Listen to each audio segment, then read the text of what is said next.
The topic for today is going to be dynamic programming. So we'll do a few lectures on dynamic programming. I want to explain the basic concept to you, and I want to show you, many varied examples of how dynamic programming works, and so that you will get the idea of how to do it. So there is some sort of a theory behind, and some things you need to look for, but I think it's when you do multiple examples of dynamic programming that you really start understanding how it works.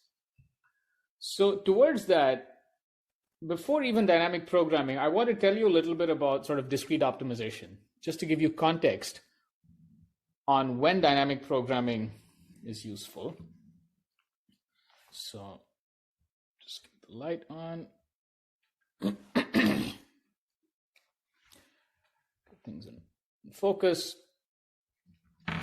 So the topic is, a very important algorithmic technique of dynamic programming. It's useful to understand when do we actually need to do dynamic programming. So often we have what are called discrete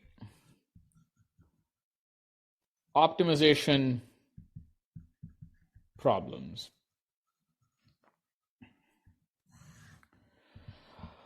Right now, I want to discuss this abstractly, and then we can look at specific ideas. So often what we have is, so think of it as, there is a collection of n items,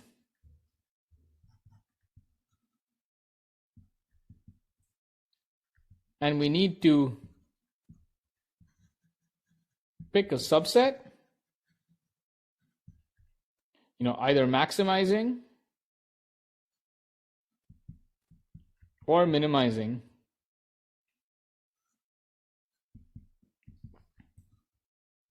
some objective.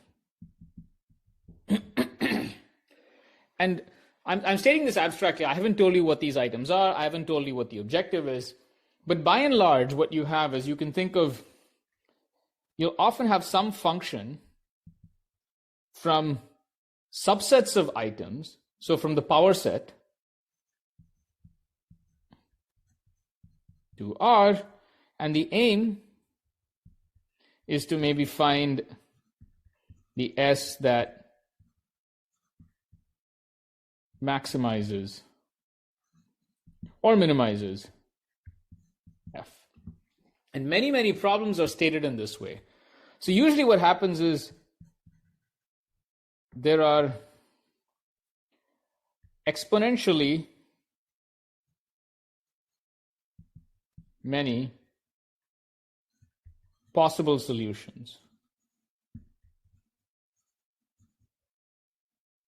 So think of exponentially, this means this is at least, typically at least 2 to the n. It could be even more. Sometimes it'll be, maybe instead of 2 to the n, it might be n factorial choices. Maybe you need to order items in a particular way, so on and so forth. So there are many possible solutions. For each solution,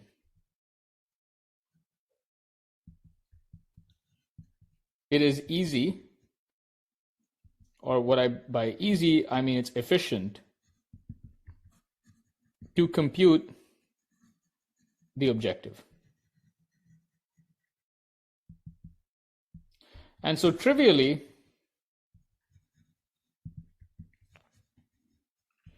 there is an exponential time algorithm, right? Exponential time algorithm, which is try all solutions.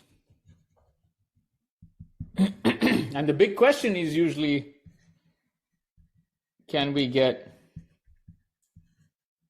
a polynomial time algorithm? This, in some sense, sums up what discrete optimization is. This is not a problem, but rather an entire field or multiple fields in of itself. But what I would like you to do from now on is when you have a computer science algorithmic problem, you try to see, is this a natural discrete optimization problem? And more often than not, you will see that the problem can be cast in this light. You have to use a structure of f to try to find a polynomial time algorithm, and there's usually trivially an exponential time algorithm.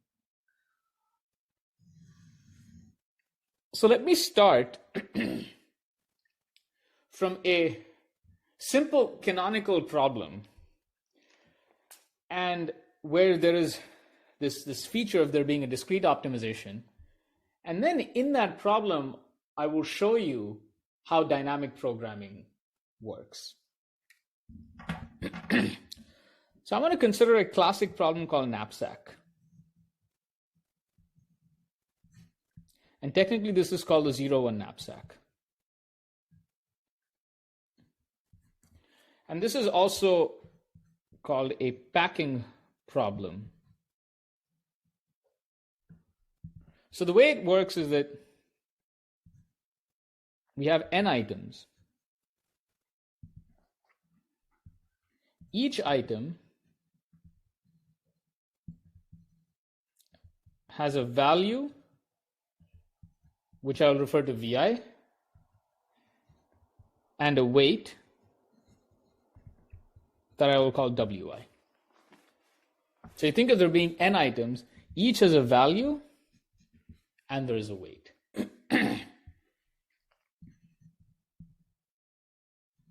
So often the story given is that there's a thief, and the thief wants to steal the items.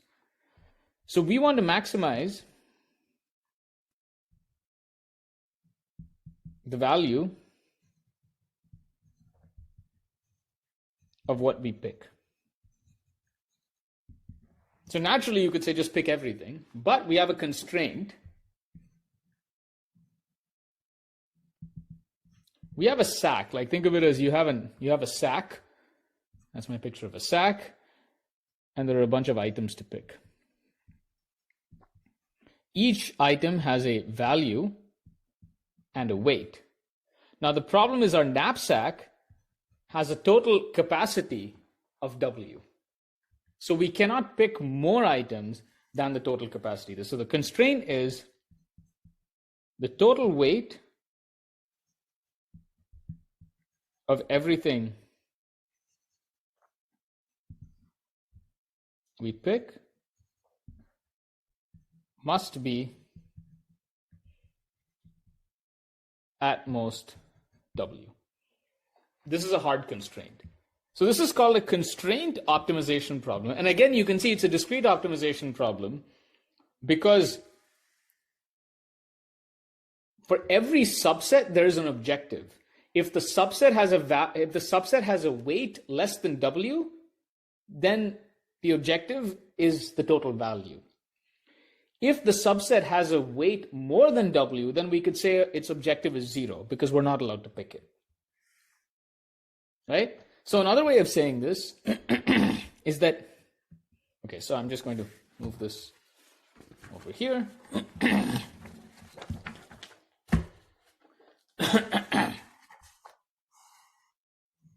Right, so here's knapsack. So what do you say? You'd say, well, what is our F? Okay, so I'll say F of S is equal to, so where I think of S is some subset of N, right? This is a set of integers from 1 to N. So F of S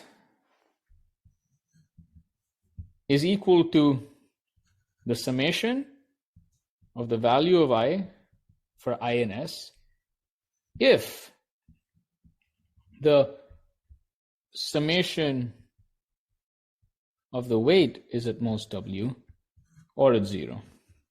And for convenience, we'll just assume that all of these things are non-negative. Okay? We're just going to assume that they're non-negative. And so now the question is, find the S maximizing this function. Does this make sense? Does the question make sense? What knapsack is? Any questions? Any questions about knapsack? Right? Very good. Now, it should be obvious to you that there is an exponential time algorithm. Right? And just to write this down, there is an algorithm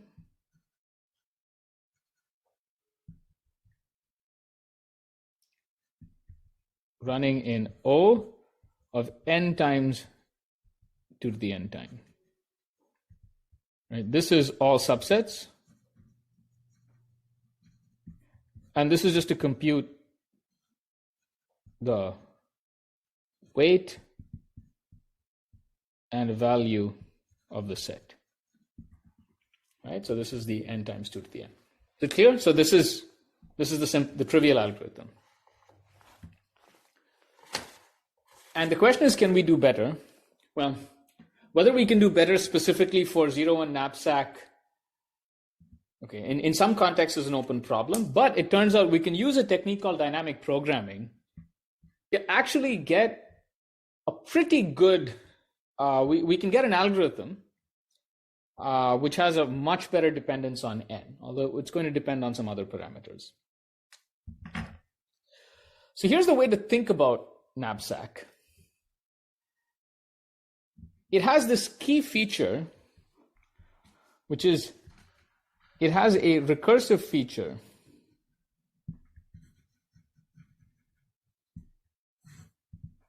so if you think of the n items, okay, and I'm just going to number these items for convenience backwards from n to n minus 1. Okay, so I'm just numbering it backwards, although it really doesn't matter. So let's just say that you have n choices to make. Each choice is, do I pick this item or not?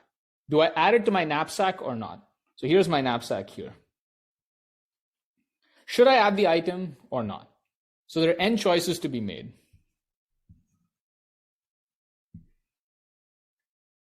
Now suppose you make the choice. Okay, so there are basically at this point, given this item, there are two possibilities. We just pick item n. So what happens now? Your knapsack now has item n.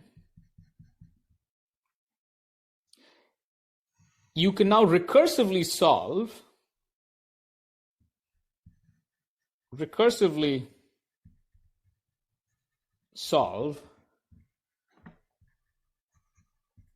with the knapsack weight of W minus the weight of n with items 1 to n minus 1.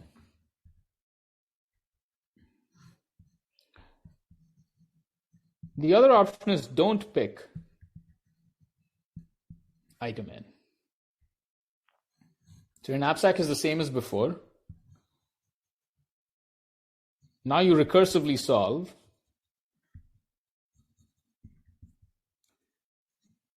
with the knapsack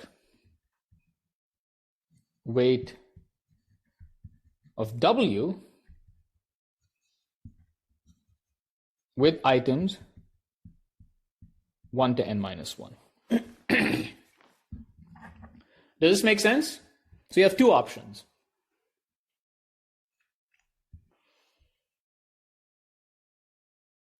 Okay? Questions?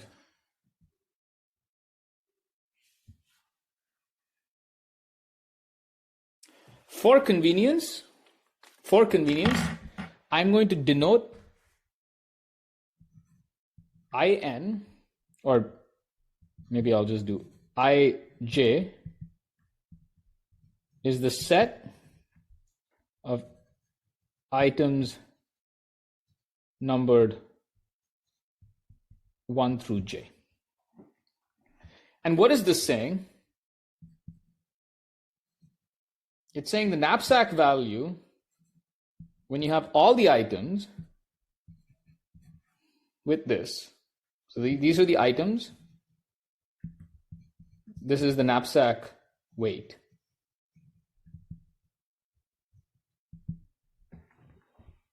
Is equal to, I'm going to write a formula here, and this formula is the key to dynamic programming, is the maximum of two things. It's the knapsack of in minus 1 with a weight of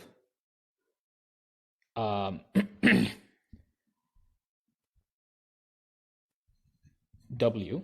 That's the second option, actually. With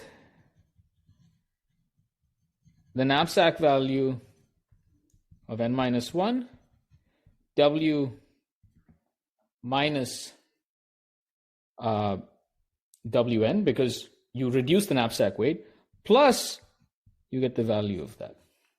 Does this recurrence is the so now I could write a recursive algorithm to do it, right? My recursive algorithm would simply compute the maximum of these quantities. Is this clear? Any questions about this? Is the symbol that you add at the end the plus v of n? Is it supposed to be w of n or v of n? V of n, because that's the value of the object. Oh, the value of the object. Okay, yeah, that makes sense. Yeah. Right? So you basically, you've given up on that much weight, but you've gained this much value. Does that make sense? You've gained that value, but you've lost some weight. That makes sense. Yeah. So you're maximizing among these two things. I have one question. Why did we use this LJ to denote and we didn't use it like below? We did. We used it. I mean, this is technically my script I. It's script I n minus 1. But so if you apply this generally, I mean, n minus 1 is the argument. Oh, okay.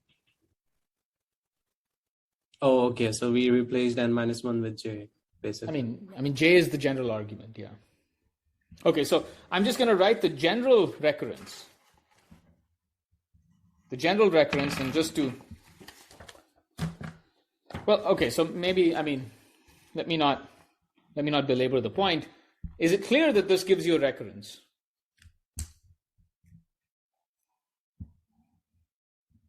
Right, this clearly gives a recurrence.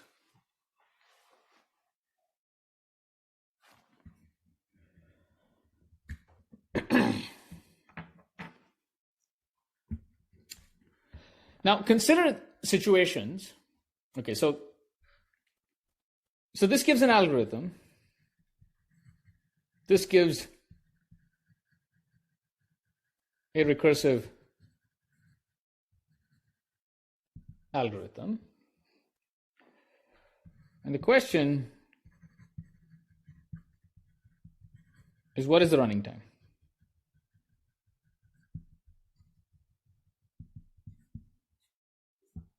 Okay, the question is, what is the running time of this algorithm?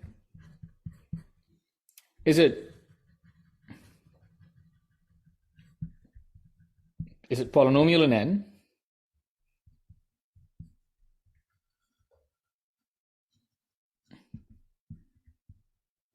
Is it exponential in n? Or is it more than exponential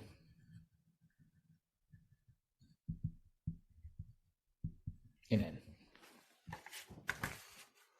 Okay, so I'm just going to put this up there.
Okay, so most of you see the answer. It is exponential in n. It's not polynomial. So can someone say why it's exponential in n?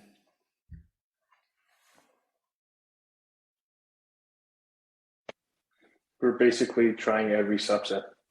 We're trying every subset. Another way of putting it is because each function makes two recursive calls, which is going to make two recursive calls. If you look at the recursion tree, I'm just going to call the procedure KINW,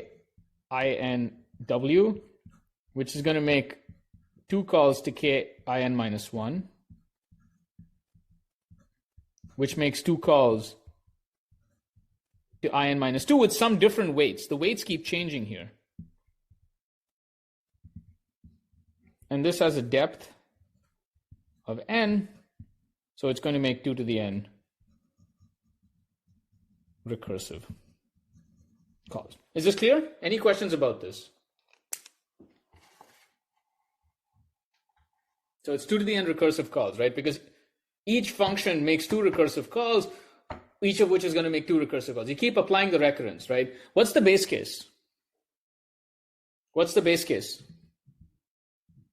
When you run out of items, you return 0. Exactly. So when you take I0, you just output 0 because there's no value. Okay. Any questions about this? Clear?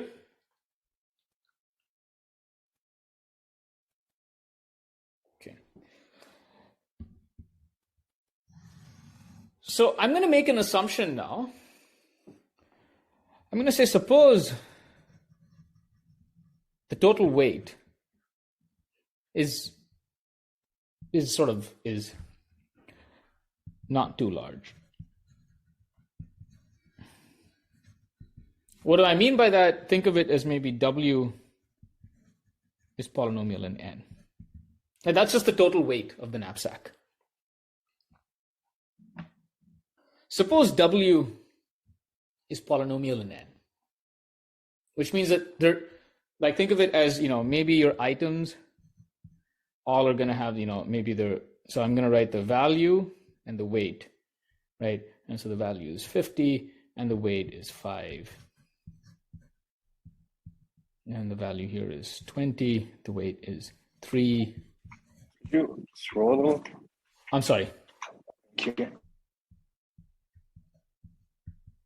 And the value is 30, but the weight is 3, so on and so forth, whatever. You've got about, and so think of these as relatively, not ridiculous numbers. And suppose the total weight itself was polynomial in n. It's not too large. Okay, so I have a question now. So consider all the recursive calls at some level. Okay, so maybe this is the jth level. Right, so this is the jth level of the tree. So you have all these recursive calls. Do knapsack, ij of something, knapsack, ij of something else, so on and so forth. What is the second argument? What is the second argument? It's some kind of weight of the knapsack at that point, depending on the choices you made, right? So this is a knapsack weight.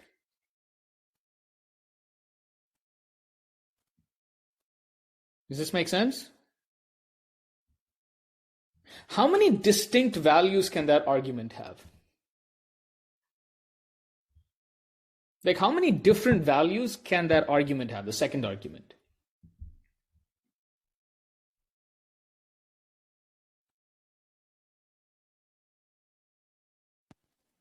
W? W, why? Well, that's the whole range of the capacity, basically. It's the whole range of capacity. So I should have... If we decrease it, we get something that's less than or equal Right. to. So now I should have clarified something for you, which I didn't do. I should have said integer. Right. Okay, so just to be clear, so that's my apology. So suppose all the values and the weights are integers. Even the values are important. Suppose the weights are all integers. So what does this mean? It means a second argument can only take a value of w, w minus 1, w minus 2, all the way up to 0, right? The second argument must be an integer. Because your knapsack weight keeps decreasing regardless of the choices. So there are w choices for this argument, and there are n choices for this argument, right? This is either I1, I2, or it goes up to IN, right? So there are n choices for this argument and w choices for this argument. So what does that tell you about all of these recursive calls that are made? If you look at any one of these levels, what does that tell you? A lot of them are the same. Many of them are the same. Many of them are the same, right? Because there are only n possible distinct values. So the problem with this algorithm, as stated, is you're recomputing the same value over and over again. This is a key feature called overlapping subproblems. What this means is your recursion is solving the same problem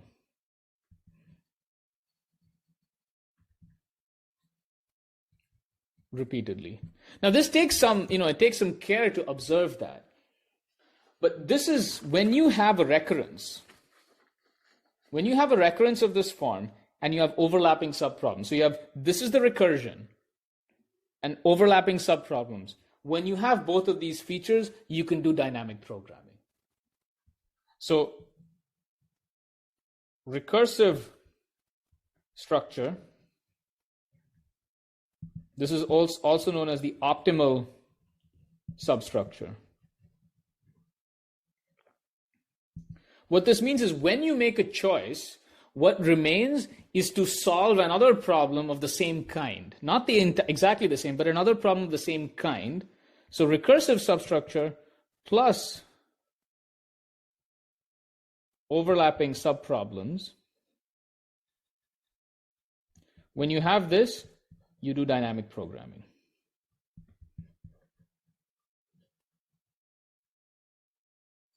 Okay? So the way to think about this is instead of computing top down, you should compute bottom up. And if you compute bottom up, then it's going to be, you can make it efficient. Am I making sense here? Any questions? It's a fairly deep and important concept.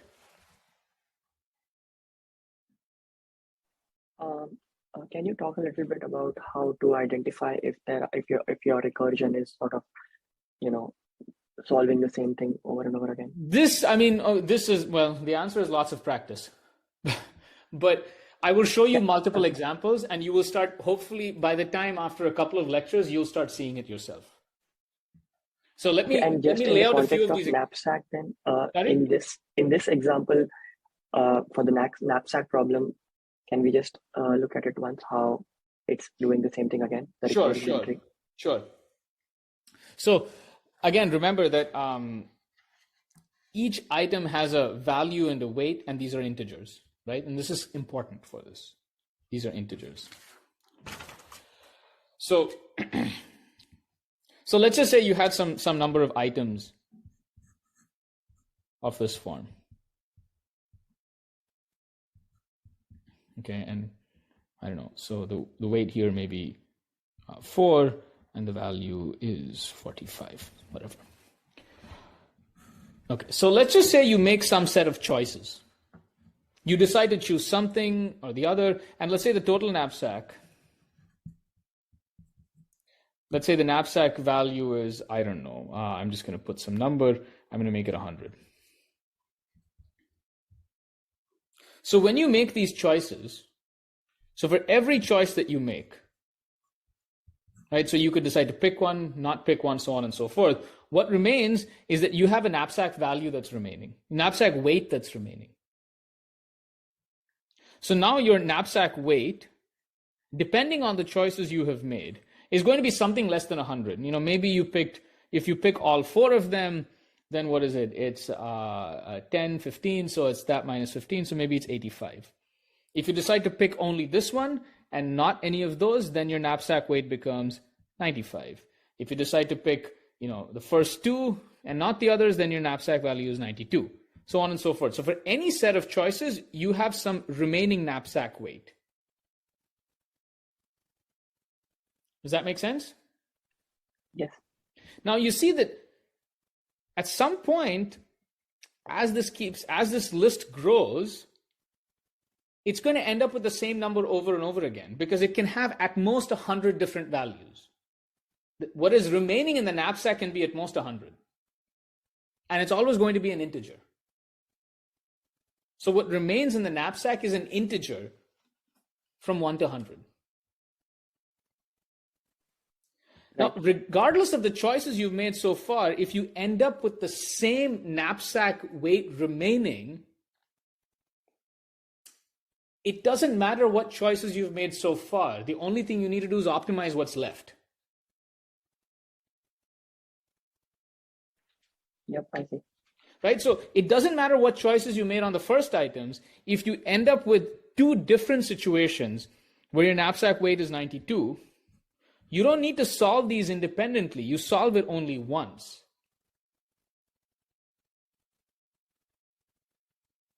If you do it blindly using recursion, you'll be solving the same problem over and over again. Is this making sense here? Yep, makes sense. Questions? And that is the overlapping subproblem section of... Exactly. That is the fact that the same problem appears over and over again. And then it's just a matter of identifying that they're the same subproblem and not redoing it once you've done it once. Yes. So then so now once you have this, I still haven't told you what is a systematic way of solving the problem yet. But you'll see, it's relatively obvious.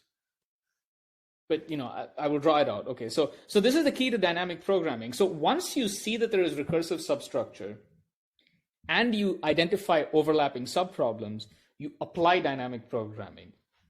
How do you apply dynamic programming? And the key to dynamic programming is to setting up the dynamic programming table. So what is the table? So the table essentially you should think about as I'm tabulating the arguments of your recursive function. What I'm saying is, look, you're not going to get the number of choices for the arguments are limited. And so you write out a table of all possible arguments there can be. So in this case, I'm just going to draw it out as follows. So now I have a 2D array. Over here, I'm going to have items. And over here, I have the knapsack weight. Okay, I'm going to number these W minus 1, W minus 2, so on and so forth, all the way up to, I can just do 0. And items, I'm going to number as IN minus 1, IN minus 2, so on and so forth, until finally what I get is I0, meaning no items. Okay, so what you do is you write down this, you as in you want the algorithm to do it, but it's useful to see this as a picture. What you want to do is fill up the table. Your algorithm is going to fill up the table. What you observe, and so what is the value you're looking for? Okay, so just to be clear, what is the cell? This cell, so let's just say it's IJ, and this is just some W. I would refer to Okay, I want to be careful. I will call this R. This is just R meaning the remaining weight. This is the value of knapsack, ij, and R. That's what is supposed to be in that cell. So you want to fill this table out. So what are you going to do? You're going to say, well, in this table, what are the easy things to fill out is this. Because if the weight is 0, then obviously it's 0. If there are no items left, this is also 0. Now here is the key observation. The observation is to fill up a square, you only need to look at values, need to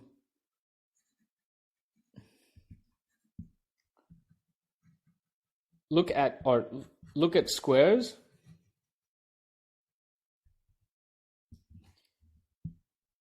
in a column to the right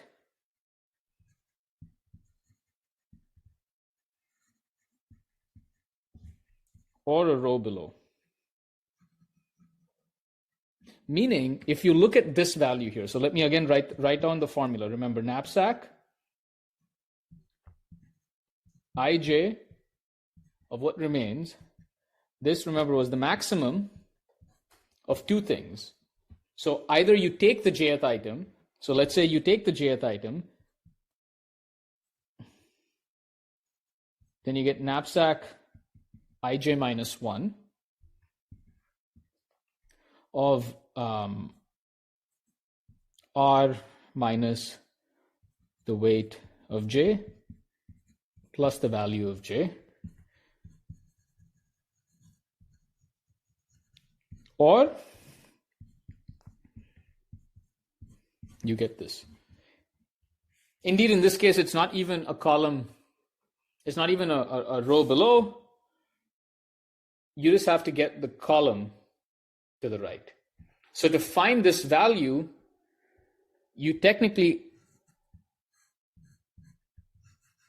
only need values in this region to get that value. Because then you just do a computation, you just find the maximum.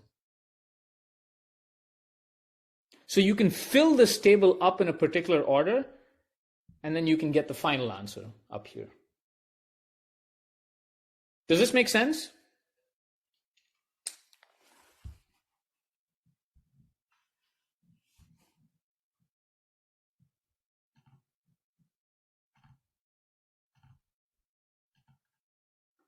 Okay, I have a question. How many people of you have seen dynamic programming before? A is yes, B is no.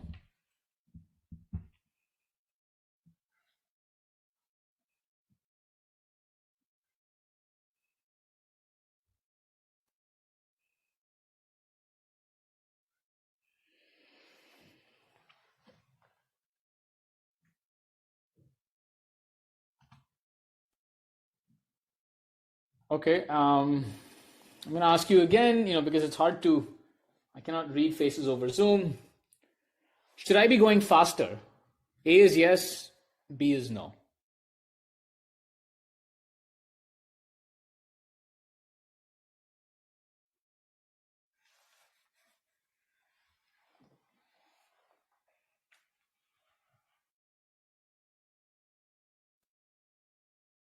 Okay, so it's flipped. Most of you want me to continue at the current pace.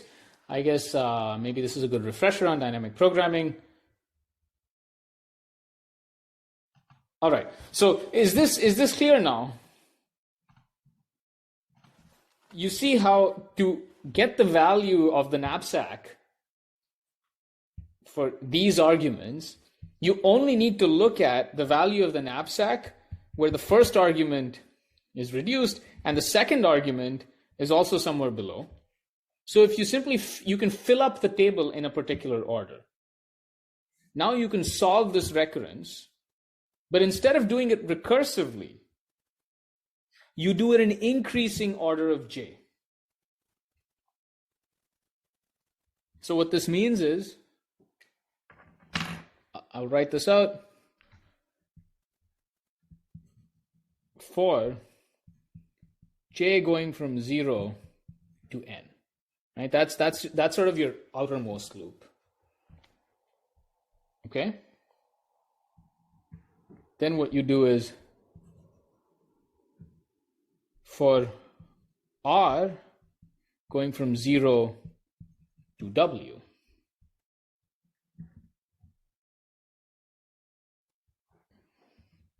now what you do is you update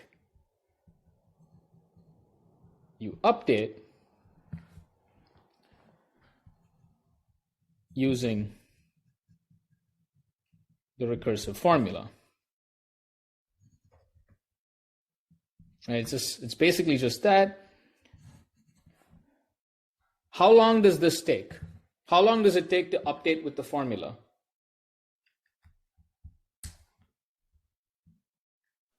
Constant time. Constant time. What is the total running time of this algorithm? N times W. N times W.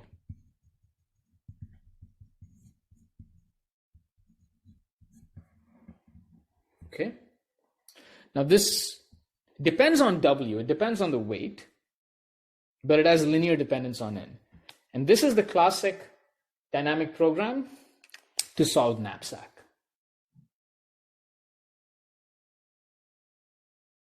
So I will restate this in a bit. I just want you to make sure that you understand the table. The table is the key. Whenever you see dynamic programming, the way you begin is you start with the recursive formula.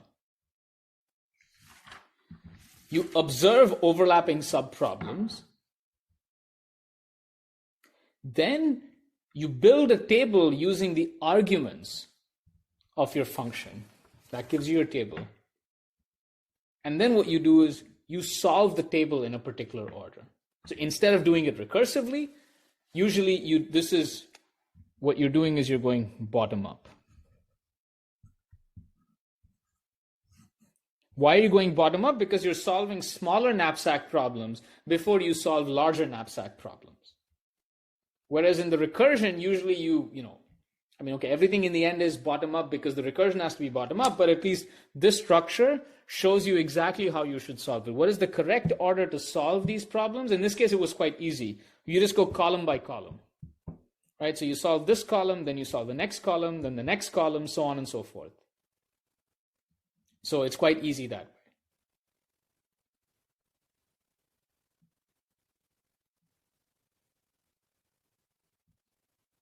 Okay, is that clear? Maybe one thing I should have said over here is really this is only valid if Wj is less than or equal to R. Otherwise, if the weight of the jth item was more than the knapsack itself, then obviously you just move on to the next. You just discard the item. And this is only if Wj is less than R. And so I want to state this as a theorem. This is, again, a very important algorithmic result. It's a simple one, but it's sort of an algorithmic classic. Is the 0-1 knapsack problem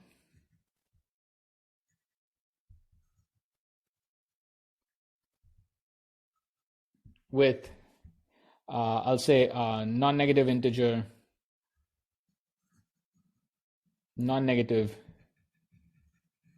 integer weights can be solved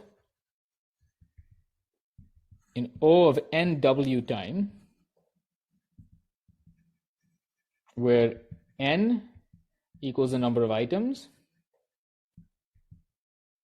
and w is equal to the knapsack capacity.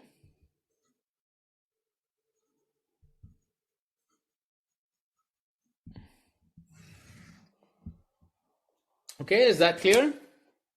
Questions? All right, so this is a good time for me to pause. I'm going to pause. I'll answer any questions that you have. And then when we continue, I will continue with another example. And hopefully, as you see more and more examples, you'll start seeing how to do it. I'm not sure where the overlapping subproblems section came up in the previous example. In the knapsack example? Because when we were looking... Sorry, in knapsack? Yeah. Okay. The way to think of it is that if you looked at this recursion, because when you set out the table, okay, so the table actually has already, you only come up with the table once you see the overlap. It's kind of the other way around.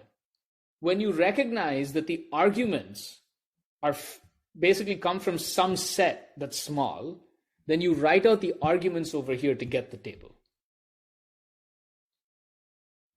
The arguments of the table come from observing the overlap.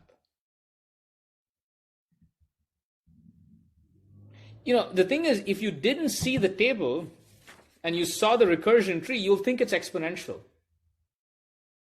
until you recognize that the same arguments appear over and over again.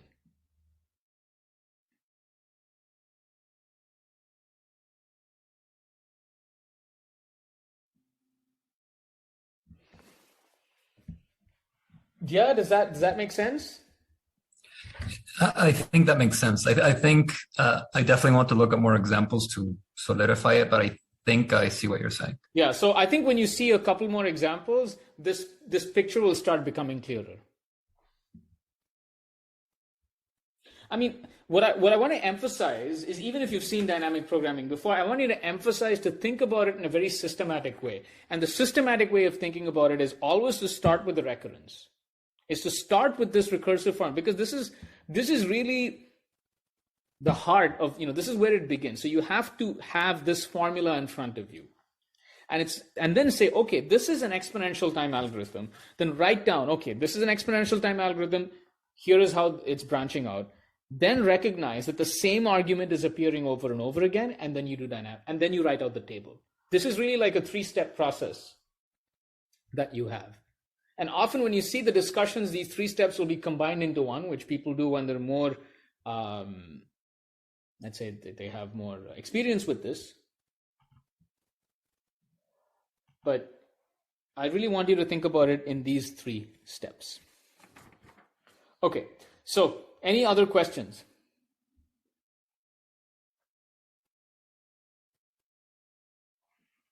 All right. So I want to give you another example now, which is called the optimal parentheses for matrix multiplication.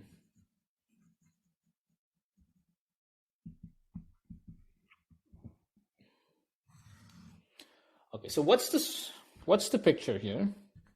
Suppose you have to multiply matrices M1, M2 up to Mn. Okay. Now note that there are different ways of multiplying. So what do I mean by that? Let's just take a simple example: M1, M2, M3, and M4. So I could multiply M1 with M2, then the product of that with M3, then the product of that with M4. So that says I'm parenthesizing this way. Okay. I could alternately decide to multiply this way.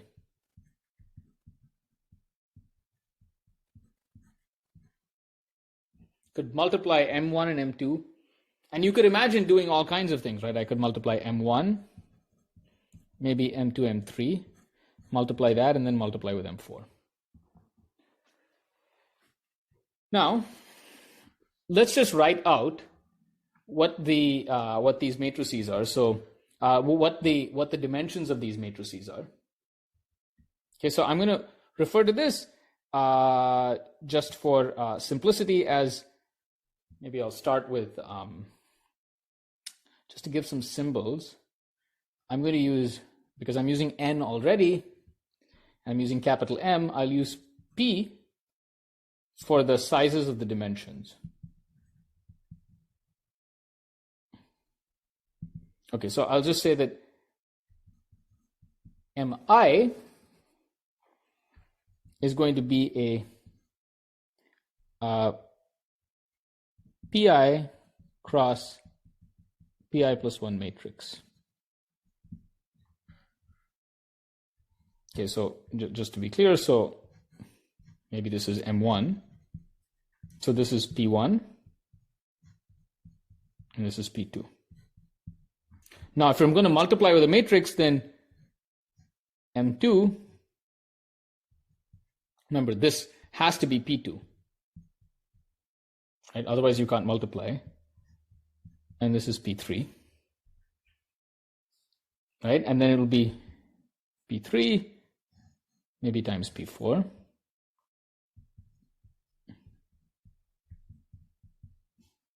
And then maybe the fourth matrix looks something like that. P4 times P5. So when you multiply it all together, in the end, the product is a P1 cross P5 matrix. Okay? Now, what is it? Suppose we're multiplying using just the simplest algorithm, right, which just is going to do the explicit multiplication. What is the running time of multiplying M1 and M2, just with the standard algorithm? What is it going to be? These are the dimensions. What is the running time to compute M1 times M2?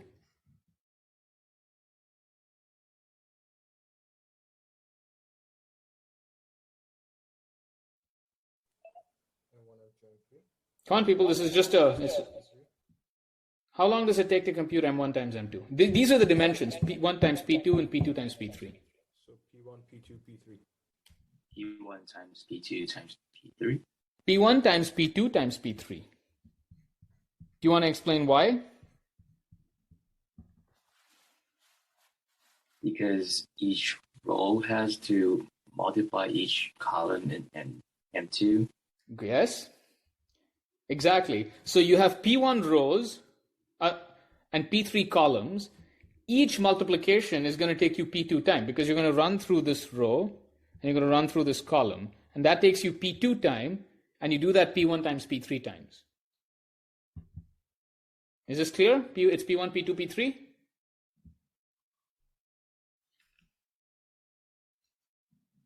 Okay. Now let's compute what is the running time of this parenthesization. The first multiplication was P1 times P3, P1, P2, P3. What is the next multiplication cost?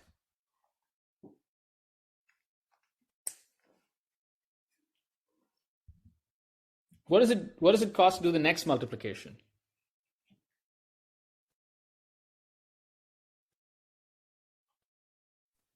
P1, P3, P4. P1, P3, P4. Right? Because it's when you end up with this matrix, this is a P1 cross P3 matrix. So it's P1, P3, P4. And if you look at the next one, it's going to be P1, P4, P5. So this is the running time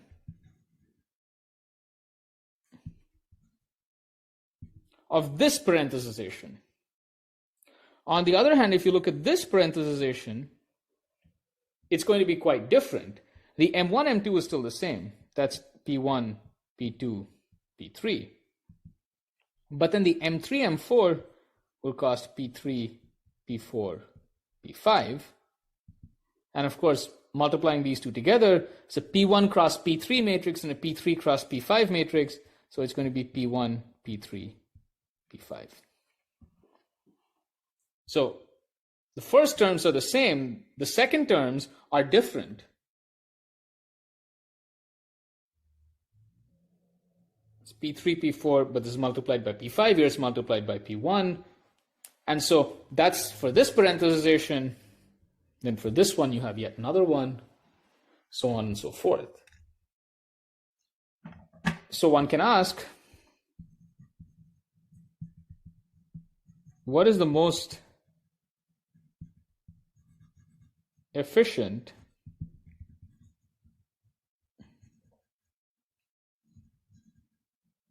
parenthesization, well, for computing the matrix product?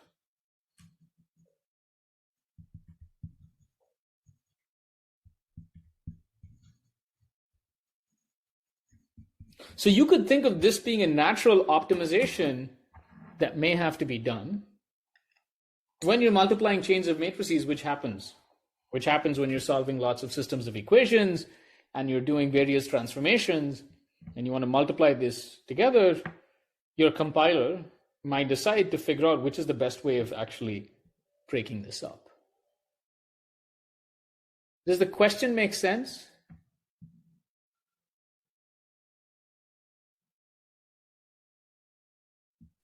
Yeah. Yeah? Okay. So this is the only way to really solve this is to pretty much do it exhaustively using a table. Well, but by table, you mean table of what? All possible parenthesizations? Like we had, we can possibly store the running time of like maybe M1, M2 in like a table that we did for the last problem. Right. And then could we do something similar to solve this problem? Yes, we do. Exactly. So we can solve this using dynamic programming efficiently. But what I want to do is I want to do it systematically. Instead of thinking about, oh, I could store this and I could try to store that, write the recurrence.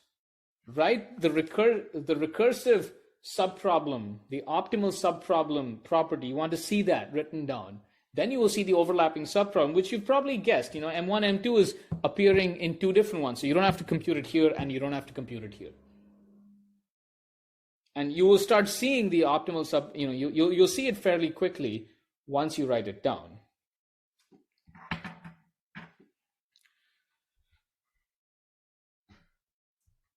So I'll call it the optimum multiplication cost. Right? So it's OMC. The optimal, the O is actually a bad thing to use. So I'll just call it the multiplication cost. Okay? The multiplication cost. And this is when you want to do M1 to Mn. What is the recurrence that you write? So here's M1 to Mn. How do you write this as this recurrence? Is this recursive subproblem?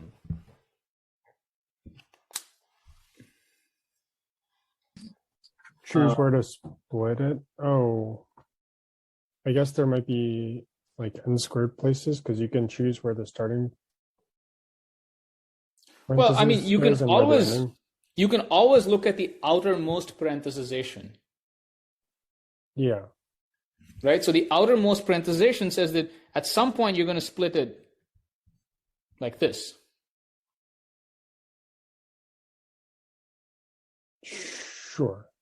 Right? So if you look at your outermost parenthesization, it's somewhere here.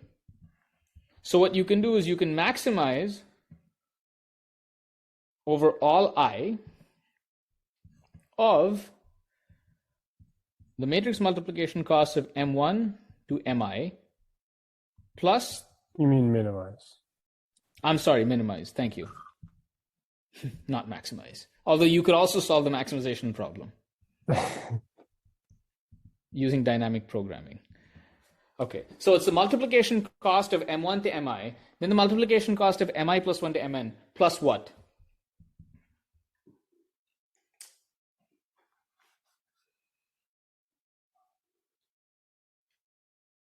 Plus P1, what? Pi, Pn. P1 or Pi plus 1 technically, because the last thing is Pi cross Pi plus 1. Pi plus 1, Pn plus 1. There's your recursive formula.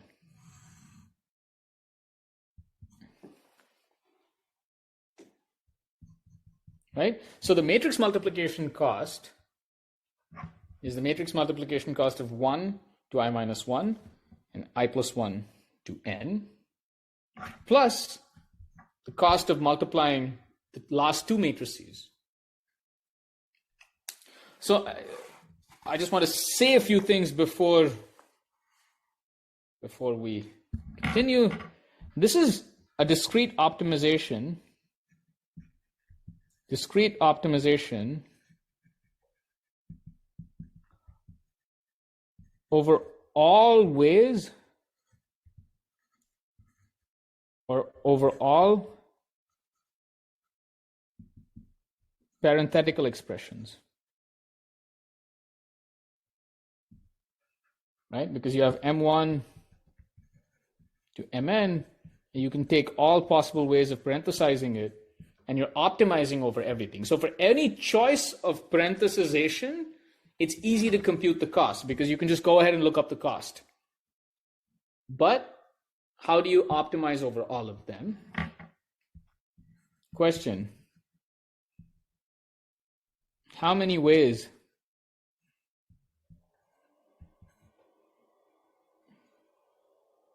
of how many, or I should say, how many ways of parenthesization?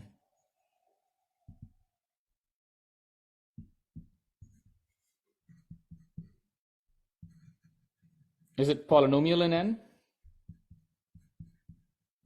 Is it exponential in n?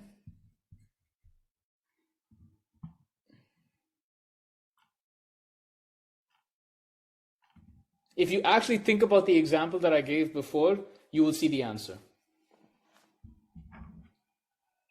How many ways?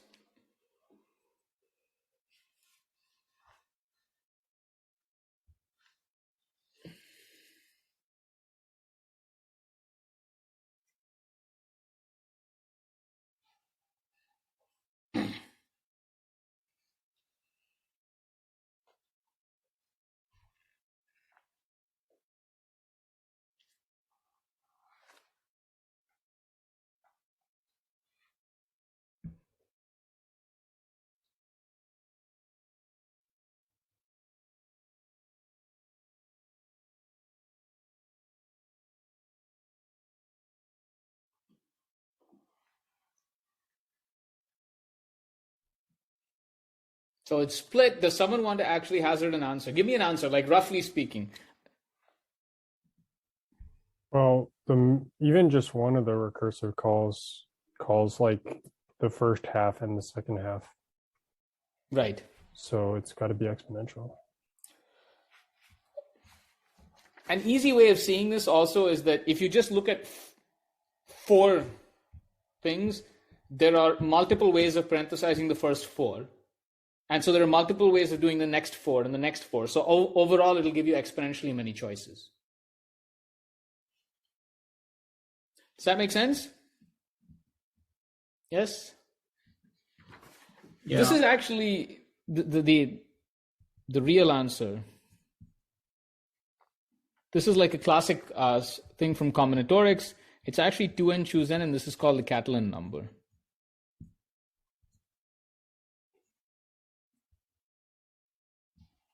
So this is something like, it's, if you apply Stirling's approximation, it's 2 to the 2n by root n, theta of that.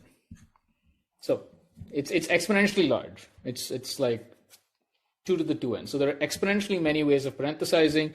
You can prove this using, some discrete math. But, I'm not going to go there. The whole point is there are exponentially many ways of doing it.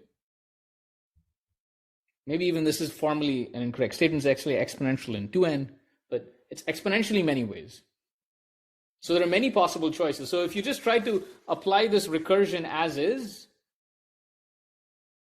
you will get many different, you'll get an exponential running time algorithm.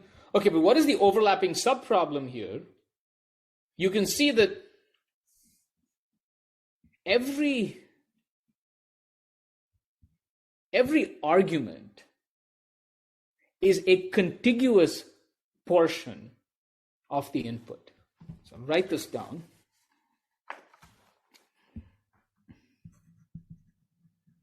Every argument to MC is a contiguous portion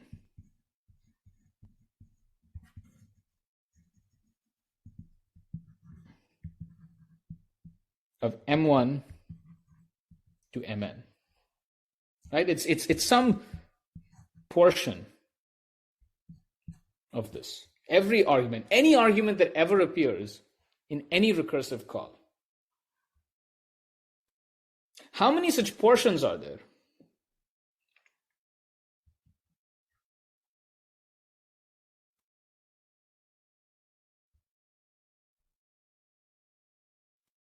N. Not n. I mean, not N minus all of 1, this. I guess. N plus 1. No, how many contiguous? It doesn't have to start from M1. It could also be like this. Oh, and like, yeah, okay. N squared over 2. Basically n squared, right? Yeah, n squared over 2. You can do n choose 2, right? But it's basically theta of n squared. So it's only theta of n squared, right? Technically, it's just the summation of I going from 1 to n of I, which is, it's only theta of n squared, different subproblems. And this is the overlap, the overlapping subproblems.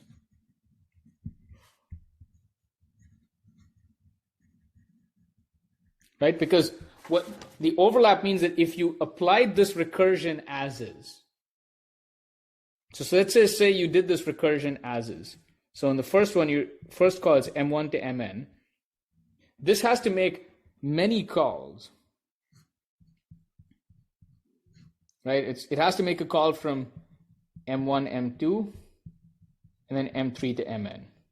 Then it has to make a call from M1, actually M3, and then M4 to Mn. It's going to make many, many different calls. And each of those is going to make many different calls. But if you look at what these calls are, in the end, every call over here is of the form mi to mj for some j greater than I. Every single call has to be of this form. Because in any parenthesization,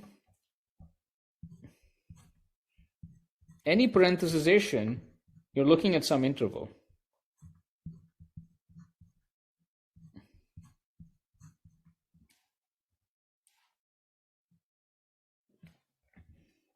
Does this make sense?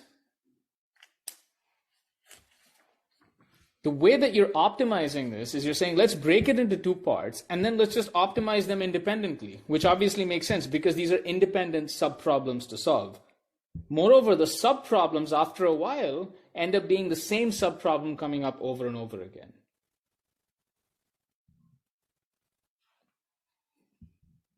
Questions?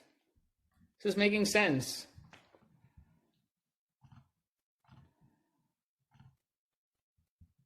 I'm going to poll you and ask you, are you following? A is yes, B is kind of, and C is no.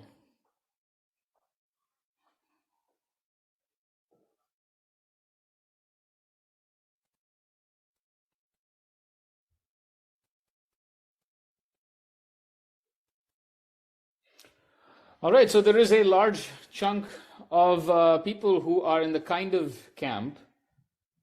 So ask me questions, and maybe I can try to clarify this even more. Like, what part of this is confusing?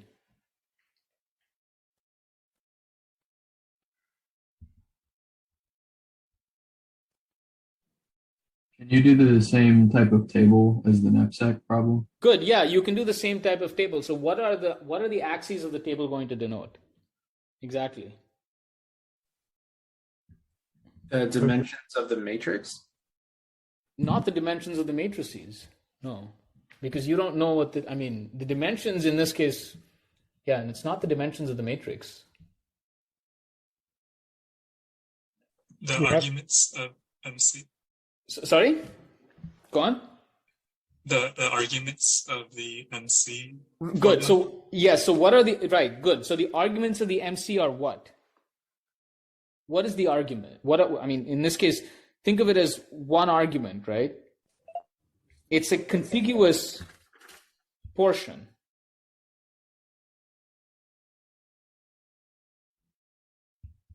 Like the ends of the portion? The ends of the portion, exactly, right? So it's just going to be I and J. It's just going to be the I and J. Well, okay, sorry, the I and J as denoted here. Right? It's just some contiguous portion. Okay, let me write this out and maybe this will make sense. Okay, so I'm going to write down the recurrence. And I'm going to say the multiplication cost of I comma j. This you should think of as multiplying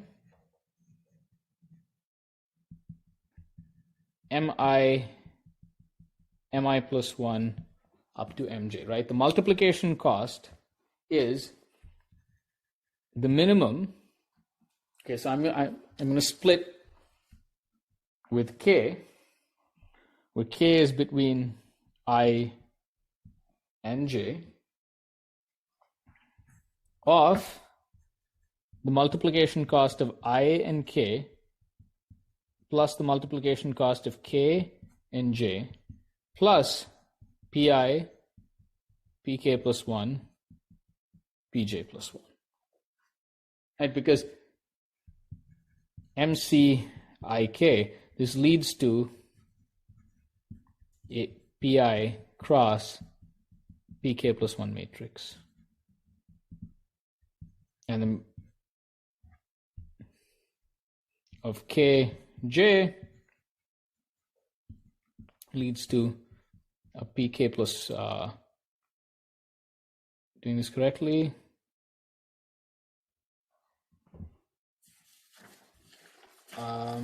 yeah, sorry, this should be, okay, sorry, this should be MC of k plus 1 and j, there.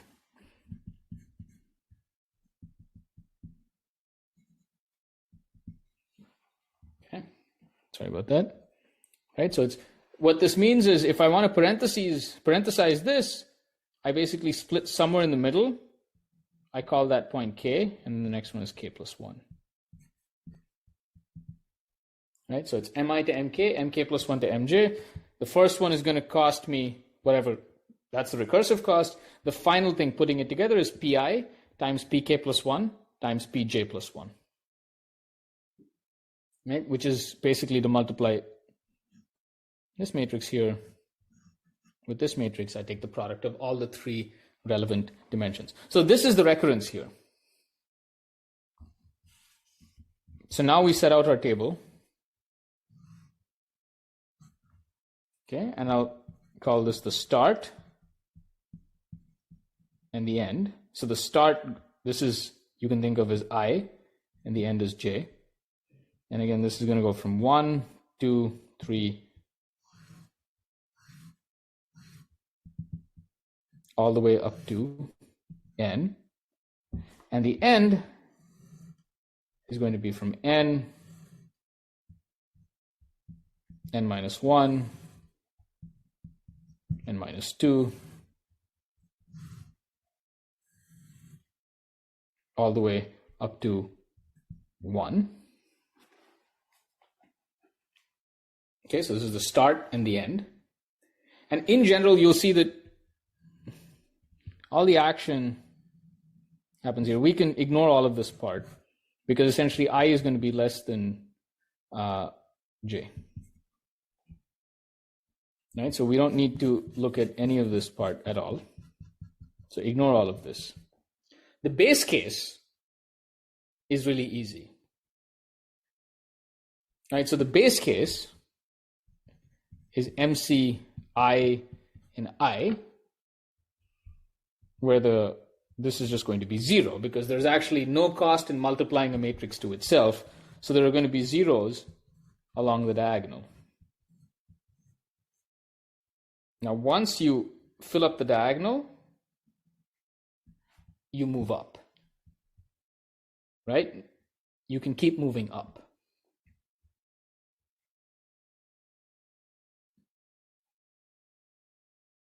I would say this is technically less than j minus 1.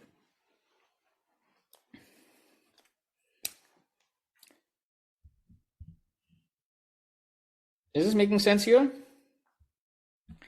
Observe that to solve ij, to solve something here, you only look at things. Okay, so to solve MC ij, all recursive problems have a strictly smaller difference between the ends. What are these smaller differences? This is k minus I and j minus k minus 1. Right? These are the differences that we have. So when you start, obviously what this is saying is if you're looking at mi to mj, this is your initial interval. When you do the split, you're splitting somewhere in here, so obviously these intervals are strictly smaller. And so if you solve this in increasing order of difference, when you reach a particular element of the table, you will have already have the answers for all the subproblems. I can write this out as code, but I want you to see the picture so that you understand. So you solve the table in this direction, in this direction. You have all zeros here, then you solve the next one, then you solve the next, so on and so forth, and finally you'll get to the answer.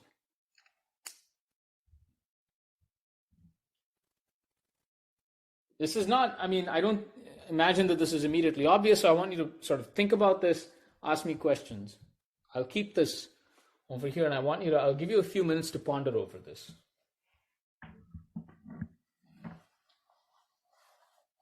Questions, please. So in the recursive algorithm, you solve over all values of k, or you make recursive calls for all values of k? You will make recursive calls, yes. But the point is, instead of solving it recursively, you should solve it using the table, right? So you go in the table and you solve it in this reverse order. Now, instead of solving through recursion,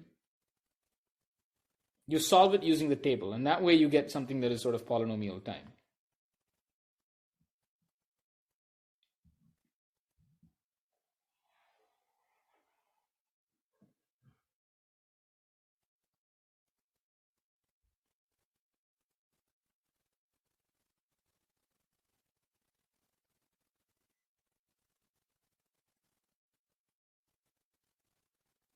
How long, what is the running time of this algorithm?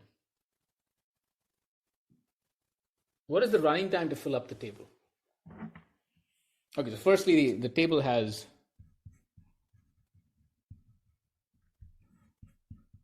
theta of n squared entries, to fill. How long does it take to fill up one entry? Like theta n time? Theta n time, because you have to minimize over all these choices, right? So the dynamic program runs in time theta n cubed. Each entry looks at basically looks at most n entries to compute the minimum.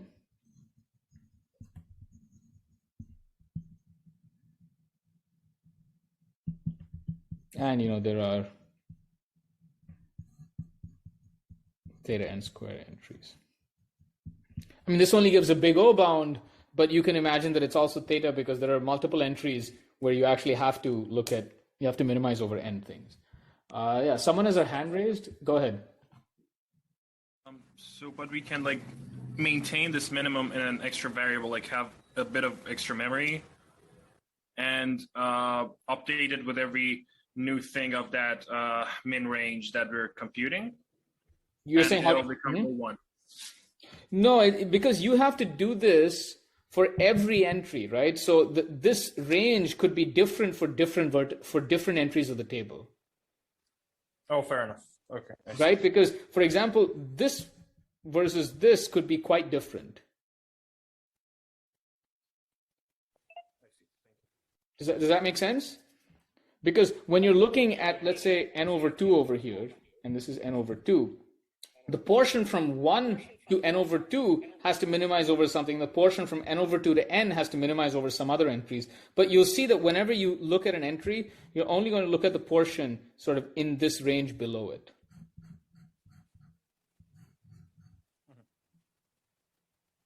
Basically, what I said does not need one entry per row or one entry per column, but it needs one entry per row, entry again, which is the same thing. Right, exactly. Thank you. Right, you could probably do something like this. Yeah. Okay. Does this make sense? Any questions about this? So what we can show is in dynamic programming, one can solve the optimal parentheses problem in theta of n cubed. This is a more complex dynamic program, and well, I think the knapsack problem is a lot easier. CLRS has a detailed description of the optimal parentheses for matrix multiplication. It does not have a detailed description of the knapsack. The knapsack is actually given as an exercise in some other chapter, but I like the knapsack problem because I think it's much easier to see. I will do more examples of dynamic programming in the next lecture, but I want you to, again, sort of just to recap, you must write the recurrence. Don't try to think about, oh, there are these subproblems. I think I can piece together the subproblems. Don't try to think bottom up. Always think top down, because that's the way that you will have a formal proof. You think top down. You say, this is the recurrence. So if you're going to write a dynamic program, you say, write down the recurrence. Then you write down, where did I think I had this. Or rather, you write down this general recurrence. Then you write down the table and you say, look, all the entries can be solved by the table, and then you give some reasoning as to why it's possible. Right? This is the way that you want to formally argue things. You want to give the recurrence, you say, this is the recurrence, then you say, in your table, this is what you're going to store. Your table stores this, and then you say, to solve this, all recursive subproblems have some strictly smaller difference, or they're strictly, you have to show that you can solve these in some systematic way. Because if there's interdependencies between them, you wouldn't be able to do it. So you have to solve it in a systematic way. And that's what this argument is giving. The dynamic program can be solved systematically.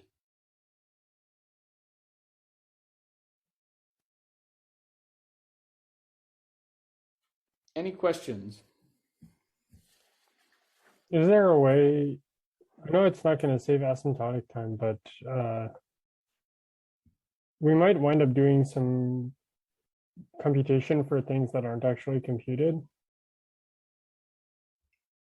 So I say it again? We might do some, I guess maybe less for this problem and more for the knapsack problem. We might end up doing some computation for things that aren't needed, like are never used in the actual. Right. Is there a way to avoid that? Yeah, it's a good question. I mean, but in general, in some sense, it's very hard to know what you need. Yeah. Right? So in some sense, what dynamic programming, the reason why it works is because it says the total space of things that you're ever going to need is something, and just work with that. Often, to know what you need to know something about the solution itself. Sure. Having said that, there are certain people have shown that when dynamic programs satisfy certain structures, you can save like an n factor. Okay. Like, for example, if you could somehow fill in each entry in constant time, you'd get n squared.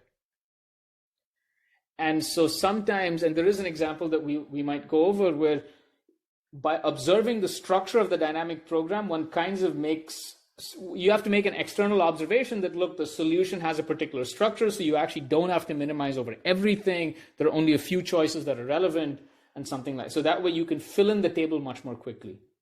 Mm-hmm. And then there's actually some theory behind when these things are possible. And often those situations are not so much as you don't need part of the table, but rather you can fill in each entry of the table quicker. So Knapsack is sort of this convenient example where each entry basically can be solved in constant time. But I shouldn't say most, but in many dynamic programs, each entry takes linear time because you have to minimize over all possible choices of a particular form. And sometimes optimizations are possible for that.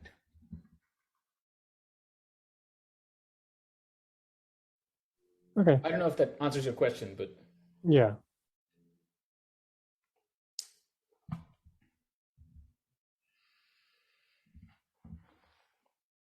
So, just we have a few minutes left. So I just want to recap. And so, because if some of this is new to you, then it's worth sort of going over this. What I would recommend is you start with Knapsack, because Knapsack is just a lot easier to think about. Right? And again, the way that you construct the recurrence is you think of there are a bunch of choices you need to make, n choices. So in Knapsack, the choice is which items do you pick? In matrix multiplication, the choice at each stage is how do you split? So do you look at the top level split? Is the top level split this one? Is it this one? So in this case, actually, these have the same top level split because it's something from M1 to M3 times M4. Something from M1 to M3 times M4. So there's a choice, a single choice. In matrix multiplication, there are n choices at the beginning. At any level, there are at most n choices. In Knapsack, there are n choices, and each choice is binary. I should have said that there are, maybe I phrased this poorly. There is a choice, and the choice has n possible values. But there are many choices you need to make. And here, so every choice is binary. It's either take the item or not. Then what you do is you write a recurrence. You say, okay, in that situation,